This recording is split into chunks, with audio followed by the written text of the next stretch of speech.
All right, so we're gonna start with Visual Studio. Let's go to 2022. No, I'll stay with 2019.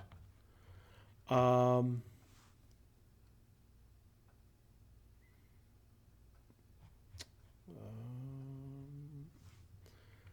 we are going to create a new project. And for our project, we're going to create a C# console application. And I'm going to just put this in working.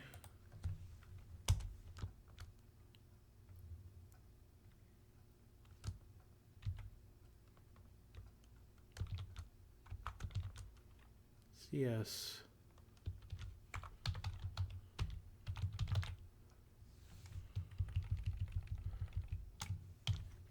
And I'm going to call this a heritage example.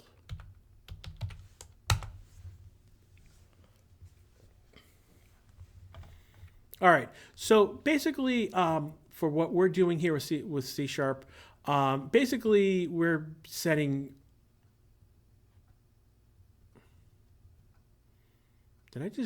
I opened up a C++ file. My God. Let's try this again.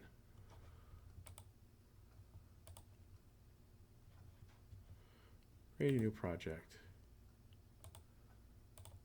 There we go.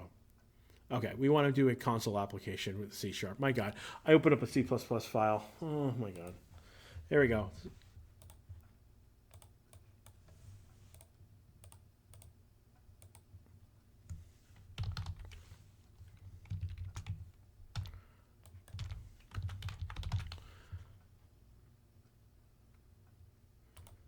All right, great. So basically, what we want is to create essentially. We're creating a C# application, and I'm actually going to bring in. Just make sure this is yes. So let me see.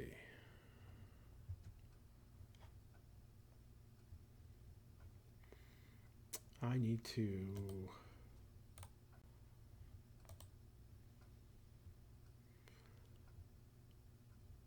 And that is just the item.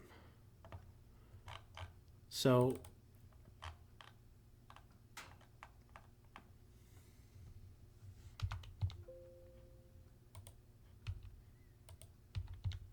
there we go. Okay. I actually need to. There we go. Remove. And we want to remove this, delete this. Okay. We want, so in C#, here's the class program. And here is static void main args. It's creating an app and then the test app. And basically the app, so this is the class app, and when we call this function test, it's going to run through, create all of these classes. So we've got a variable for level 1, level 2, level 3, 4A, and 4B. And then it goes down and it's going to create these. Now, right now, it's yelling at us right now because these classes have not been made. Now, for our purposes right now,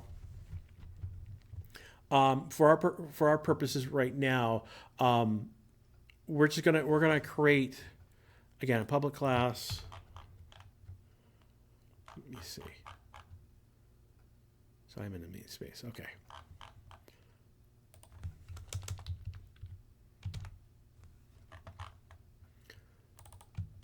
So we need a level 1.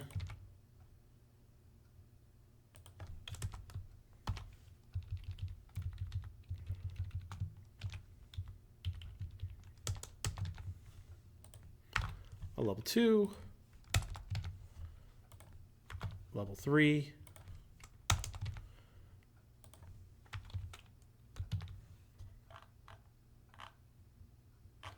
For A, and then we need a level 4B. Okay, so right now we've created, and right now we're again, In Unity, we would break these in different files. For our purposes right now, we're going to work in one file. You can have multiple classes in one file in C#. The reason you don't do so is more source control, so you can manage, not everything is one file. But for our demonstration for what we're doing right now, we're going to just work in one file at the moment. Now it's yelling about everything in here because right now we're missing methods, and there's 3 methods that will be made. We're going to start, basically, there is going to be the public, yeah, they're just voids. Public void method 1. There we go. So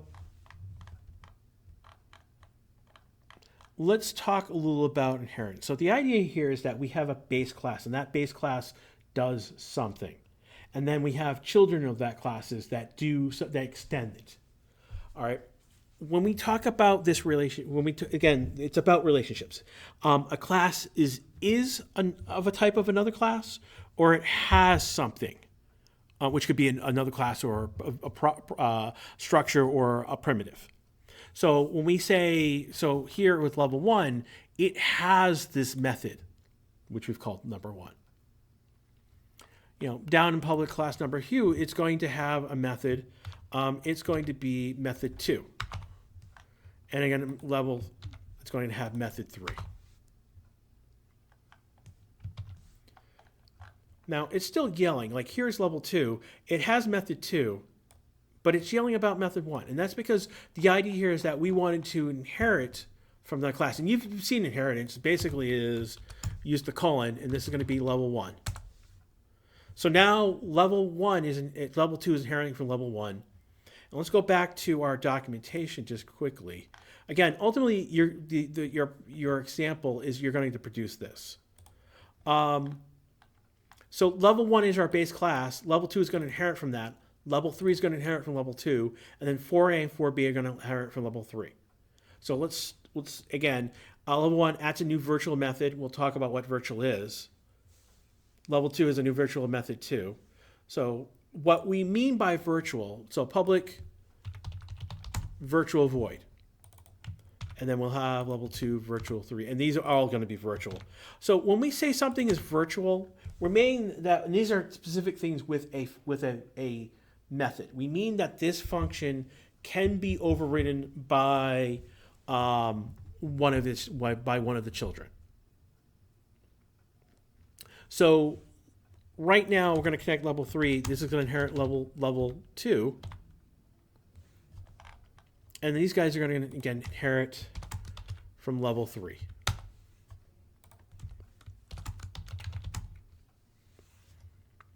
So these classes inherit from this class inherits from that class inherits to this. This is going to be our root class for all our levels. If we can see up here, we've created instances of each of the classes. All right, let's go through. So like level 1 just calls level 1 because that's the only thing that class has available to it. Where we inherited method 1 in level 2, and we added method 2. And then in level 3, we added method 3, inherited level 2, inherited level 1.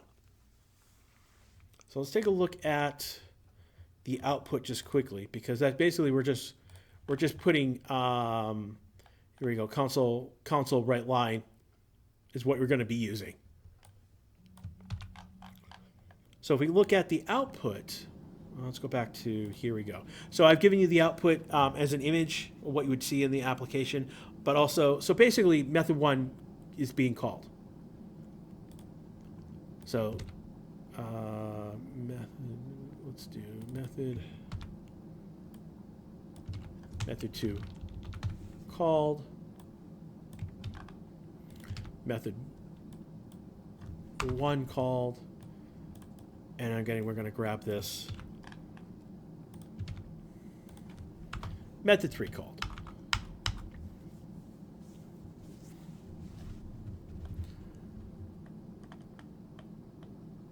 So if we go back and look at the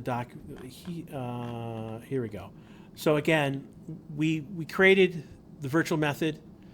We can then inherit, we can add, be a virtual method, and then we can change what it does. So level one just is going to have that level one. We'll inherit level one, level two, and then we'll add the method to method. In level three, we're going to inherit the method from level one. We're going to override method two. And we look at is method two, level three override called. So let's take a look at that level three. So basically what's going on is we will do a public, but instead of virtual, we're going to do override. And you've seen override before. Void method two. You can see what we can override. Now it's going to do base method two, basically call what our parent did. For our purposes, we're gonna override it completely, and we're gonna grab the print line. And method two override call. What did it actually? So this is method two, level three override call. So now when level three, so we look back at the code, we look at level three, we call number one, we call number two, but we will call its version as opposed to the level two version.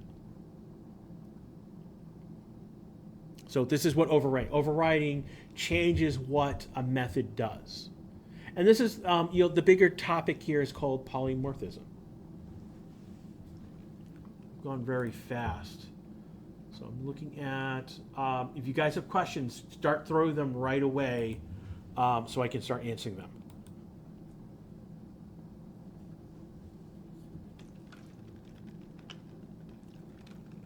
See, Joseph is typing at the moment.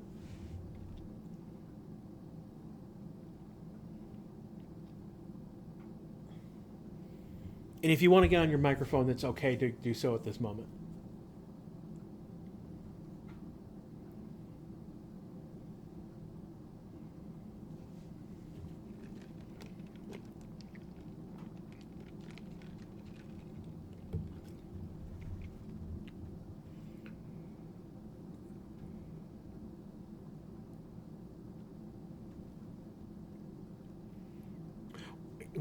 So the question is, when you override another method, does it alter, change the original? Yes, you can. Now there are two ways.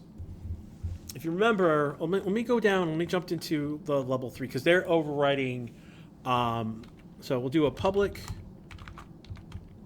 override of method three. So if you look at, so right now, method two in level three is completely overriding, completely changing what that method is doing. If I wanted to retain what we're doing here, take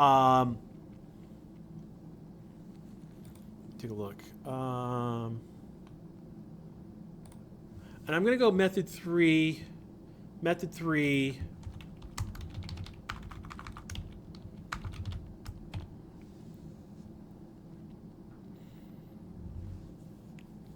I'm going to put level three called in here to make that more clear. And we'll do the same down here. The difference between one of the things, so what we're showing here is that we can retain what we did in our parent class. And a lot of times you are extending what the parent class is doing. There's things that the parent class is setting up and managing. And what we're doing is we're doing another class that's taking that and extending that. A great example that you have seen already in the Unreal Engine is that there is the controller class, and then one of the inheritance off the controller class is the player controller and AI controller. Another example is that there's the actor class, and the pawn inherits off actor to do pawn things. And then you've seen the character class be a variant of the pawn, inherit from pawn to do humanoid things. The vehicle class is a inheritance off the pawn class as well, and it's doing vehicle things as opposed to humanoid character things. So they are extending what that parent class is doing. when we want to retain things that the parent class is doing specifically, we go to the base and we ask, we call the base version of. So we're calling. Here's method 3. When method 3 gets called by the class, the first thing it's doing right now is calling this version of the function, and then we can extend it. And we'll do this case. And level 4. This will be 4a. And so we can go afterwards. We can actually do in the other way is. Take that out. 4b gets called, and I may have this in the incorrect order. Let me just take quickly. 4b.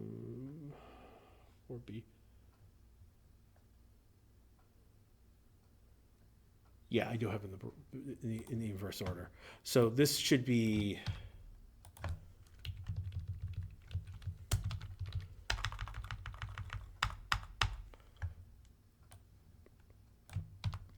So in this case, we decided to do things, and then we're throwing the result ultimately back to the class to do cleanup work. That's what 4a is doing. 4b is basically we basically have the class set up what the parent needs, and then we extend what we want to do with our particular class. So like this is we set up a static mesh in the parent class. We want to do something with that static mesh, but we want to make sure what the parent has done first before we extend what we're doing with that static class, for example, or a skeletal mesh might be the scenario as well.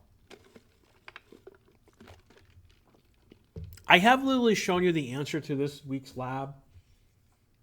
And again, it's shakedown of inheritance. It's about, hey, what are we doing? How we are doing this. Again, the big thing here is that inheritance is an is relationship. So, like when we talk about level 4a, I know inherits from level 3. Because level 3 inherits from level 2, and level 2 inherits from level 1, level 4a is a type of level. Like if we had a variable of level 1, we can stuff a instance of level 4a into it because it inherits from it. Now, the problem with that, and this is the issue with that we're dealing with, is when you do that, when you're at the level of 1 variable, and let's actually go up here. We'll take a look at. We'll do level 1 example, and we can assign it to level 4b. And that, again, we can do that for 4a or level 3. Now, when we're using the variable, so example right now is typed as the level 1 class. So we have only have access when we go to example. You can see that only method 1 is there because it doesn't know method 2, method 3 because they were implemented in children classes. So it only knows what it has. Particularly those of you from the Unreal class, you saw we were doing a lot of casting. We were getting a game mode type class, and then we would cast it to the specific class that we were working with. And that's the principle here. We can store a child class in a variable type of its parent, but when we do so, we're only seeing the parent. So anything that the children implements, we can't access. I mean, that's where the casting comes into play. We will talk more about casting next week. And how would we cast in C#? Well, let's make a level 3 E3, and we'll do.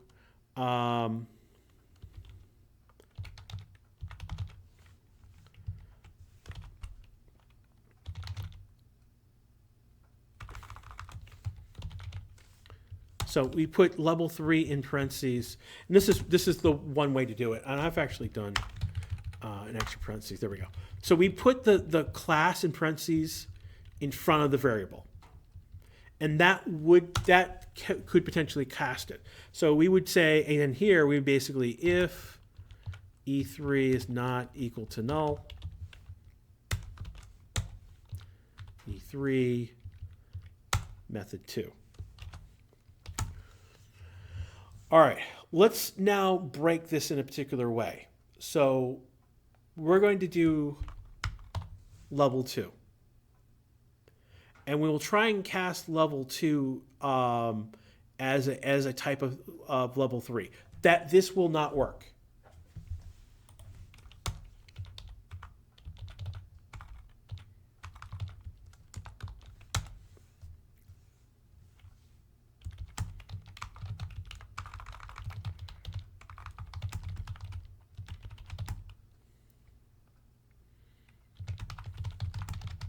So again, I'm using an else. Normally you wouldn't have this else. It's basically be this right in this way.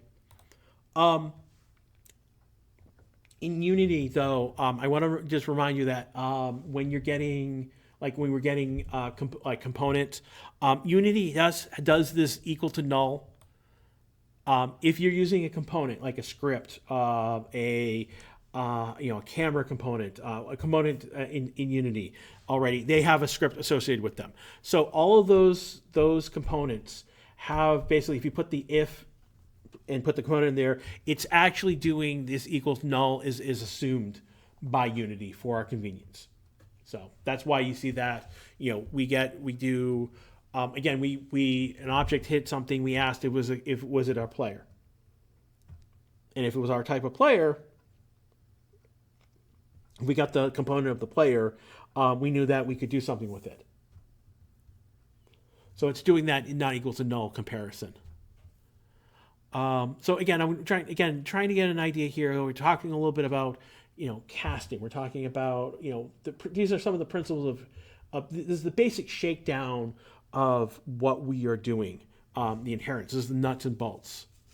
We'll tag something virtual in one class, and then we'll inherit it into another class, and then in that other class we will override and do what we want. Again, those who took the the Unreal course, we remember the particularly the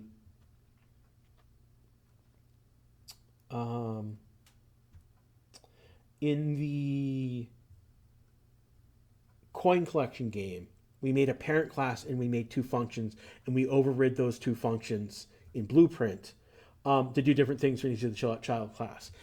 We did the interactable object lab, and we created a base class for interactables, and then each of the we made child classes of the interactable class, each doing something and doing radically different things, but all using that basic mechanic.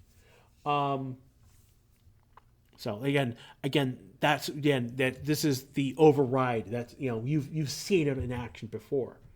Now we're going nuts and bolts. Like this is what's going on at a basic level with these. I'm going to step back. Are there any questions? Any things that I haven't gone over? Think like, hey, what about this, Professor? What about that, Professor Wallach?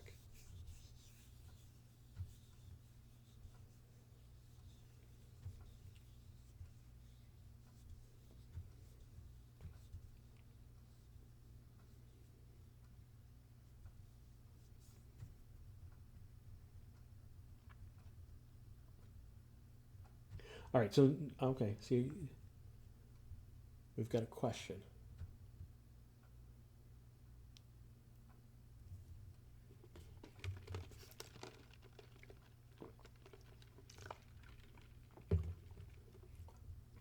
And then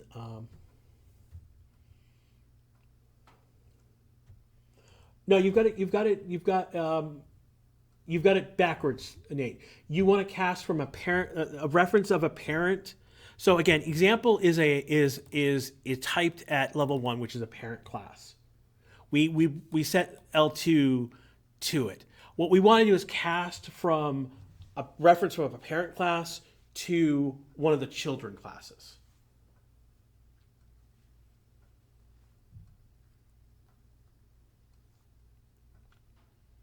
When you say a more base class, I'm referring that's basically saying a parent class. So a parent is more basic, and a child is more specific. And while we put the parents at top, in terms of the diagram, we may put a parent at the top and we go down with the children. It's more, think of a tree. You start at the base of the tree and you go up with the children, essentially.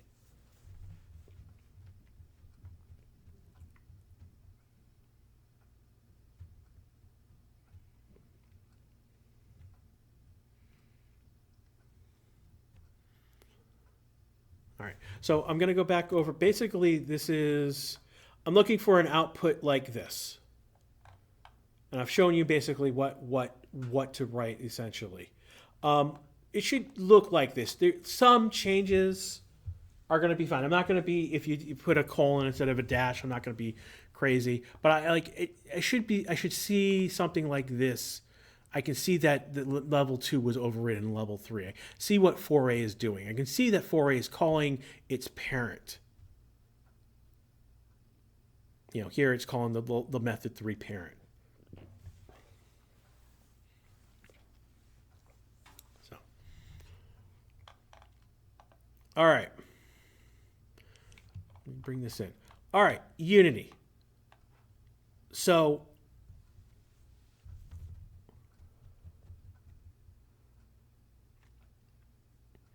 on trigger enter is the Unity function basically we're going to create a pickup, and we're going to keep this simple. All right. So let's actually just jump into Unity right now.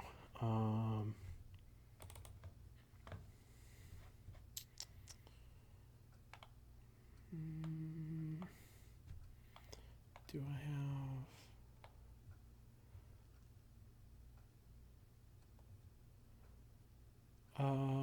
let's create a new project.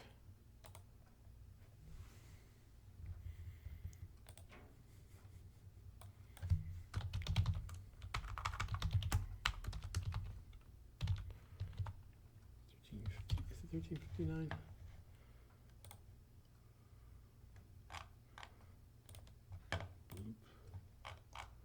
Yep, 1359. Okay.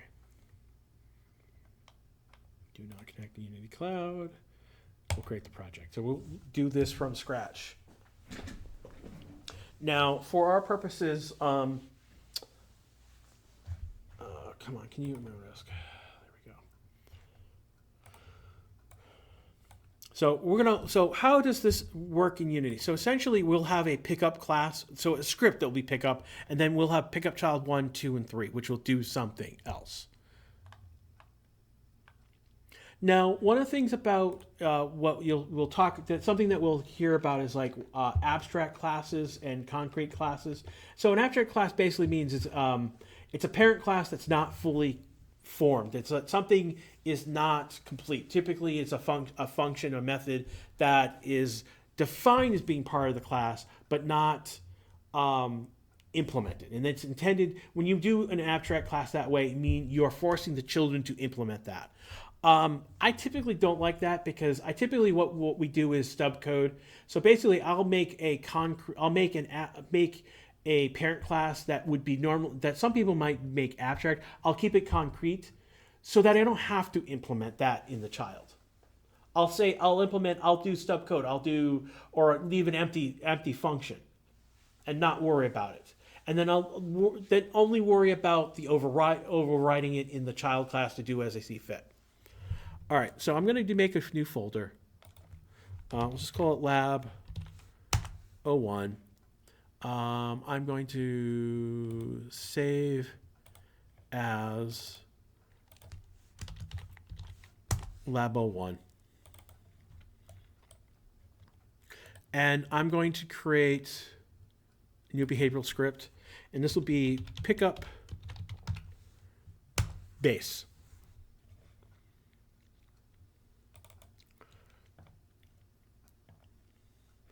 And for my purposes, I'm gonna delete all of this right here because I don't need to start. I don't need an update because everything in the pickup is going to be on trigger enter.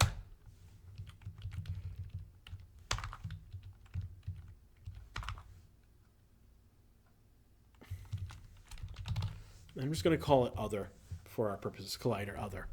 So And then I'm going to make this public virtual void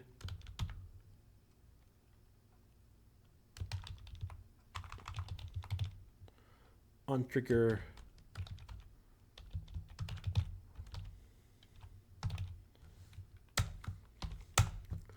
So basically, I'm going to make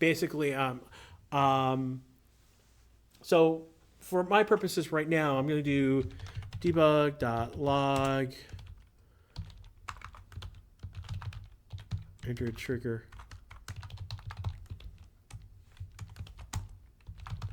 other game object.name. So for the sake of argument right now, this base is complete. What we do want to do is on trigger lowercase o.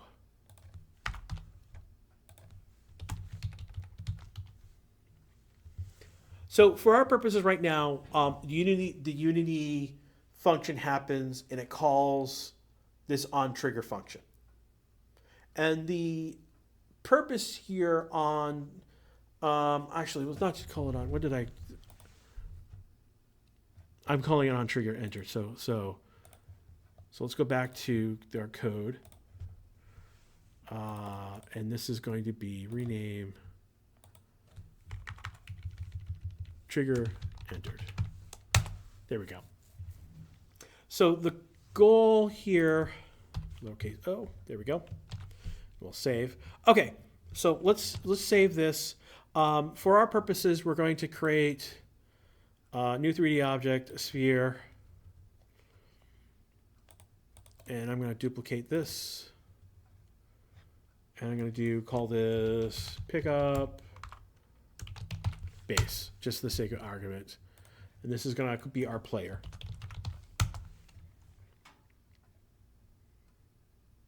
And look at our scene view. So let's move the pickup base over here. And we'll make this 4x4x4.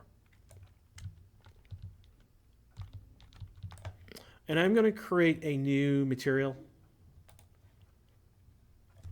Trigger.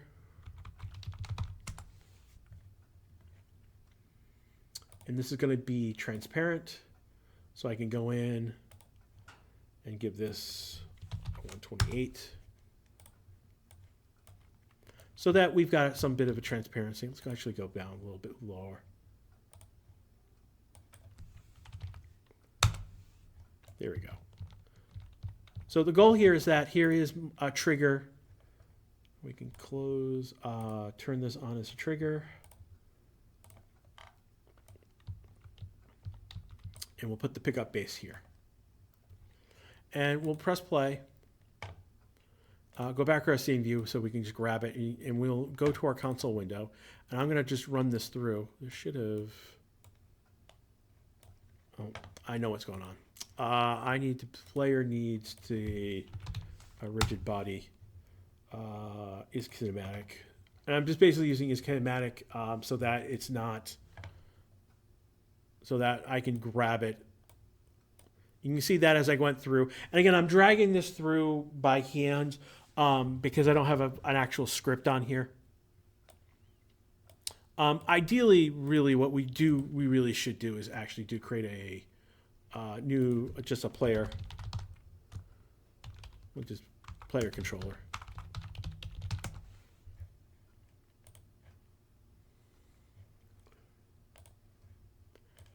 And right now, I'm not actually going to write anything in here. But again, what we should be doing with our pickup base, literally, we should again, as we make sure that what we're doing is actually is a player. So we would do player controller PC is equal to other. Go to its game object. And we will ask for get component and parent. Let's do this correctly. Player controller.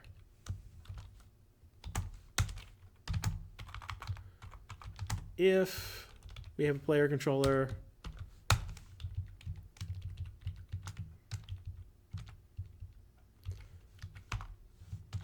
only deal with player controllers is what we're dealing with right here in this scenario.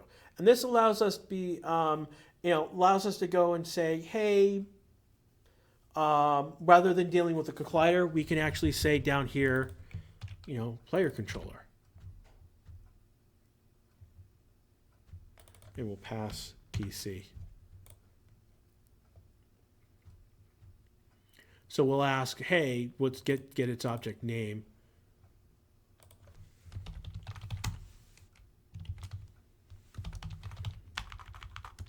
So we'll actually change this PC enter trigger because we're only dealing with player controllers now.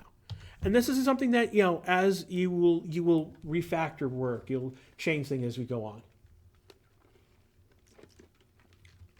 So far so good about what this code is doing, what this code is doing. In fact, we'll just go back through to Unity. Did I press? I did put the player controller. Good. Okay, so the player controller script is on here. It's going through, and it finds it.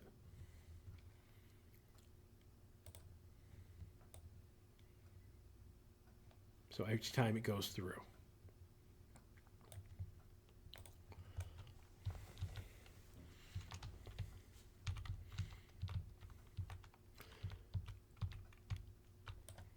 All right. What I'm going to do, so let's just to make our lives easier in this case. Let's go to assets. Let's go to the player controller script. Public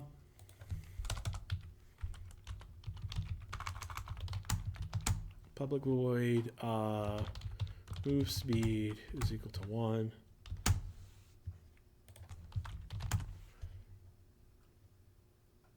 There we go. Public float. We'll just do a quick move script down here. So basically to have so we can see the player move through these objects. So, and I'm just basically going to, I have a rigid body.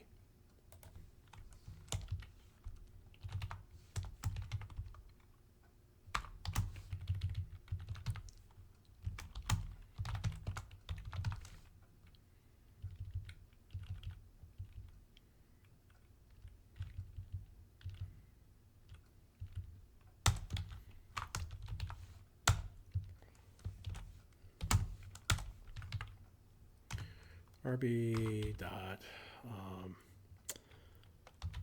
linear velocity is going to be equal to game object transform dot forward times move speed. Here we go. So I don't need an update. And then we'll go back to Unity. We'll go back to the rigid body. We will turn off kinematic. We won't use gravity.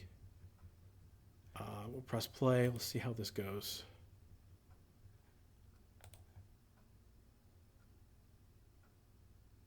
Okay, so I want to increase the speed on that. That's just to make our lives, we'll say 3. That'll make our lives easier. Put you at 5. I'll put you at 10.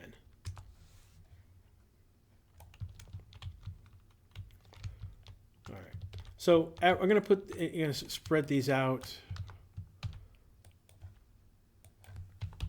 20. Duplicate you.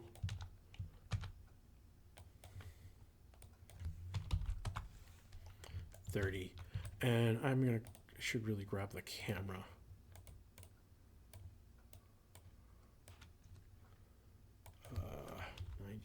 -90.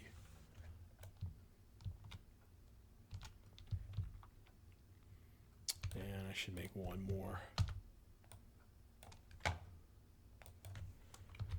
40. Should probably be at 20.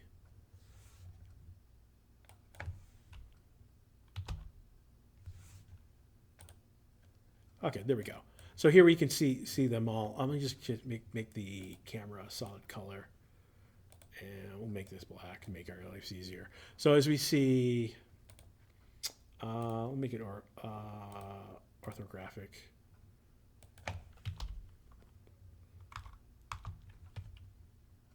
There we go. So there we go. So we'll see right there, it entered PC triggered, entered player.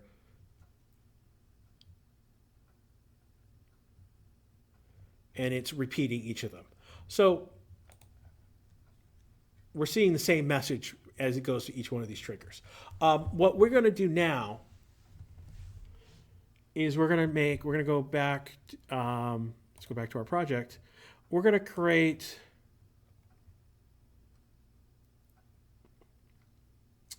a new script. We'll call this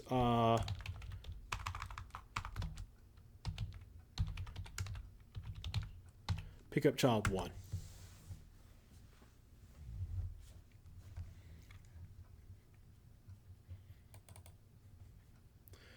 And in child 1, right now we're not inheriting from mono behavior. We're going to from our pickup base instead. We're going to throw out start and void. Start and update because we don't need them. And we're going to do a override. Come on.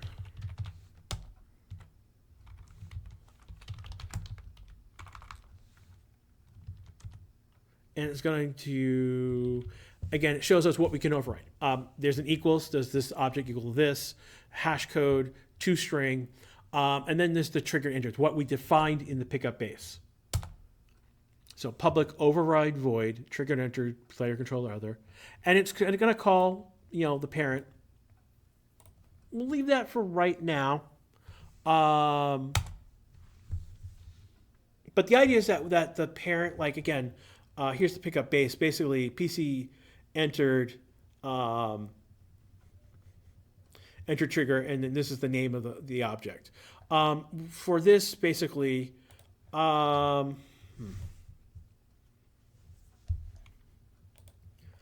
going to make this public. So this is going to be a dirty hack.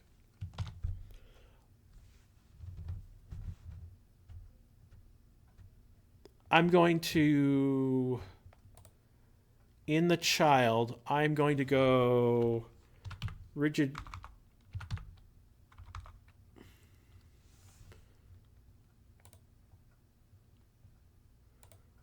Yeah, so what I want to do is other. So other is the player controller, and here is the rigid body.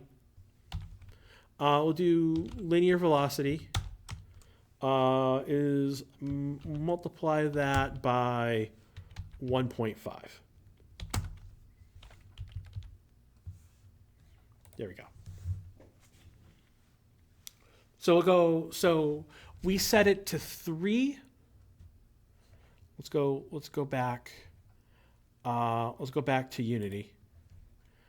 So we set the player. We'll set its speed to 2. So that when it hits this, trigger, so this is going to be child number 1. So when it hits child number 1, our player speed is going to jump to 3. Let's do 4. So we'll jump to 6 instead. So we'll press play.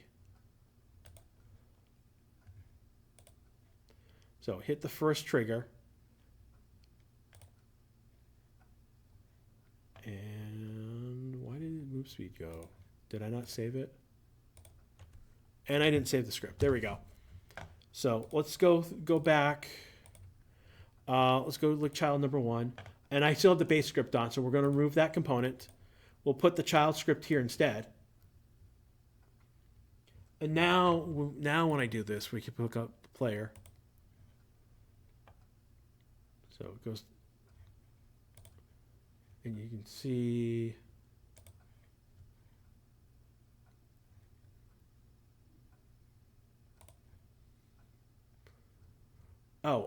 It's not that the move speed. What we want to do is also other dot move speed is equal to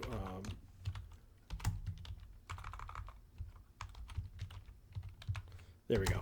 We can see this as well. So it did pick up speed. It's just we couldn't see. So I'm looking at this value right now. Now when it happens, so it's going to go through the first trigger, and it's going to go through the second one, and move. You can see it's moving faster, and we can see the value has moved up to 6. And here we go. Just by overriding that one function, that's all that this class does. We could go in and basically, hey, set a material. We could play a sound. We can do all sorts of things. Make a particle system play. It's all within range of what you need to do here, based on each, and we can make another script to do something else.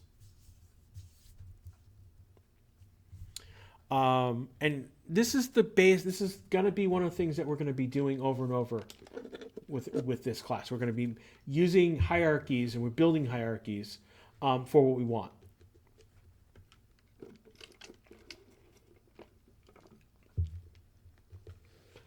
Next week, there will be another piece that we'll talk about. But basically right now, we're starting with, hey,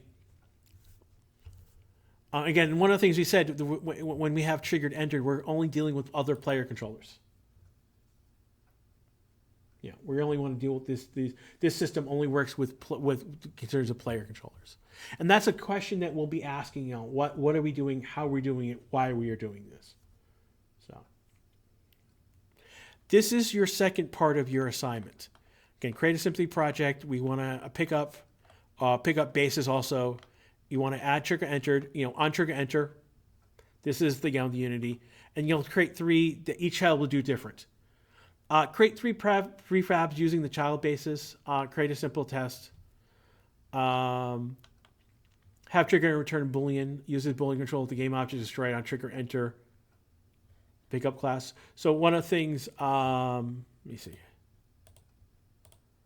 Where's the...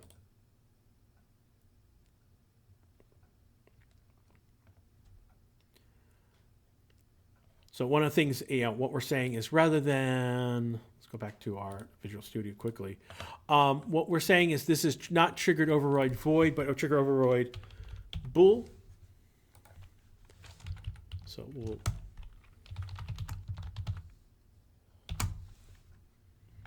go back to our pickup base, and this needs to be turned to a bool.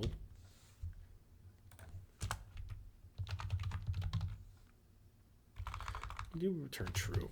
The heck.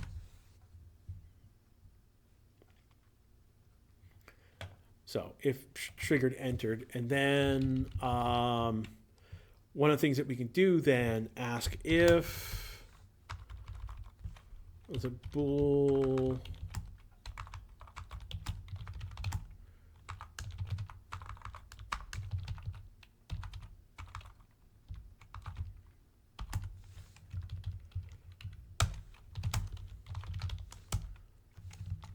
Come on. Visual Studio is being a pain to me today. There we go. And this would be a destroy game object.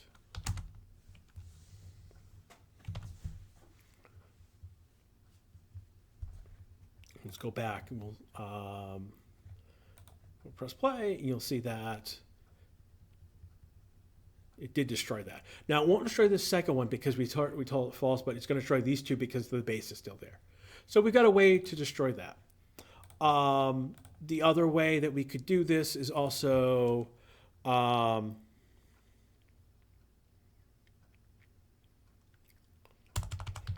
other way we could do this would be a public bool, and we'll move this should destroy up here. On pickup.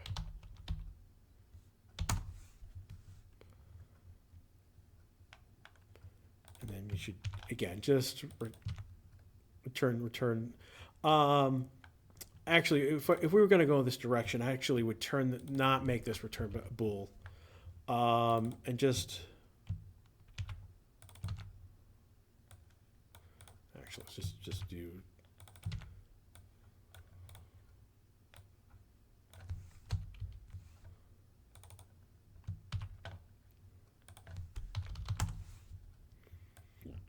So we'll clean this up.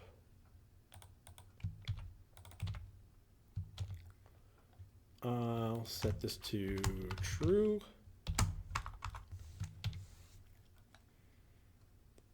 And then we'll go back to the pickup. We can take that out, make this a void, back to void. So that, and one of the things that we might do, like here's the player controller, sorry, the pickup base. So what we might do on on the start,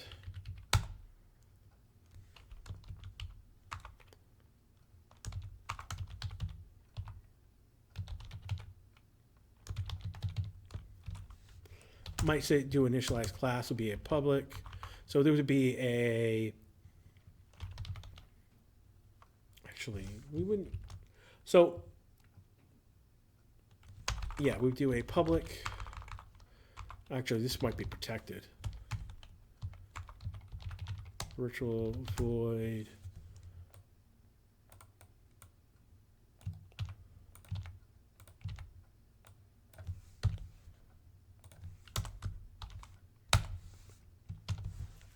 So we add initialize class right here. Well, we might do initialize class for over here. Again, we might say override initialize class and should destroy is equal to false. So that we can control that variable here in code. So we're not worrying about, hey, while this is public, we're overriding this here in code so that, we don't have to worry about we don't have to worry about the the designers having to do this all the time. So you can see that here, it did remove that, but won't remove this one.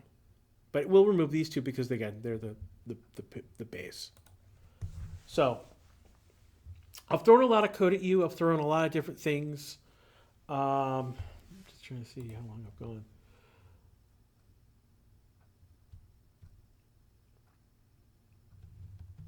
Yeah, gone about an hour just talking about code. Are there any questions from what I've done, what's going on? Again, this is showing a lot of techniques, a lot of different things right away.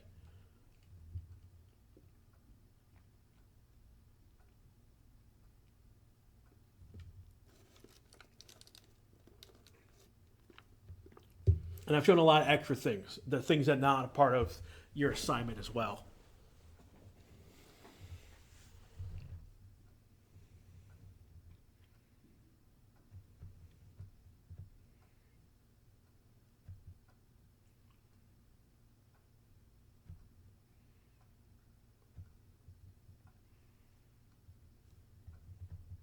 Yeah, you would probably, yeah, we'll have you just turn in the, part one, I do want you to, so let's go look back at part one just quickly. Run the code. So you see it runs right here. Let me just pull this. Why is the pause not working?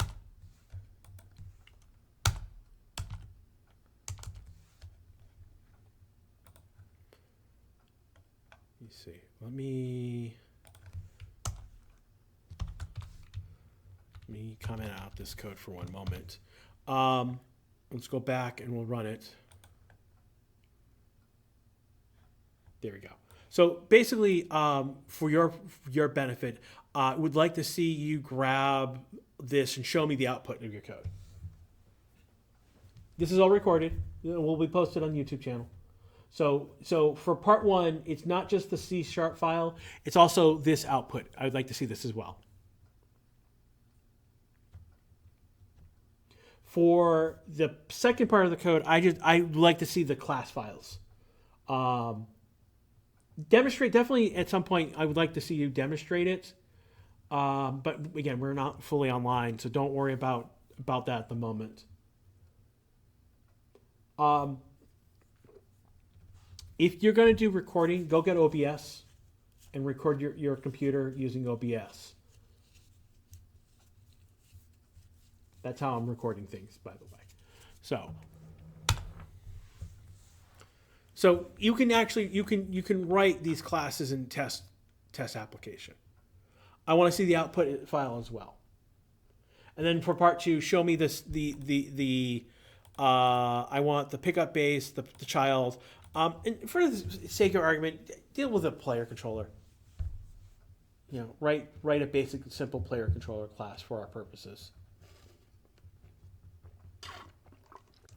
Again, for our purposes right now, it's being a structural piece, and it's just, you know, it's the player controller, this so-called players just moving through these triggers.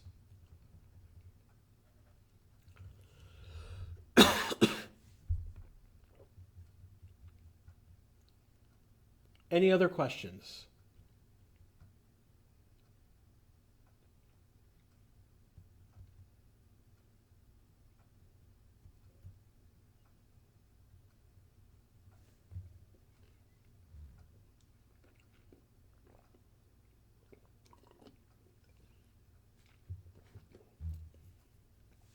You guys can use your microphone.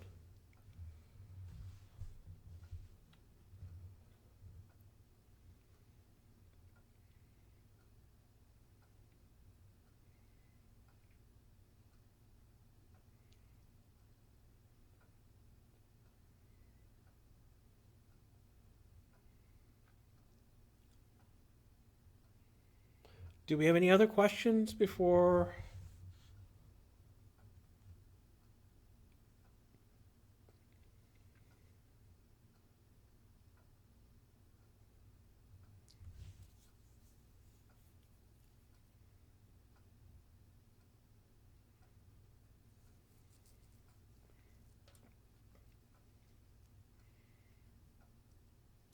Okay, so I'm going to assume there's no more questions at this point. So I'm going to stop the recording right here. I'm going to get these, again, there's 3 videos. So the first video is going to be the syllabus. The second video is going to be about the research project. And then the third video will be on what we're doing for this lab assignment in essentially the shakedown. And this is the basics of inheritance. There are more things that we can do with inheritance. Again, one of the things we haven't talked about is why we would use an interface and how that comes into play. We'll look at that.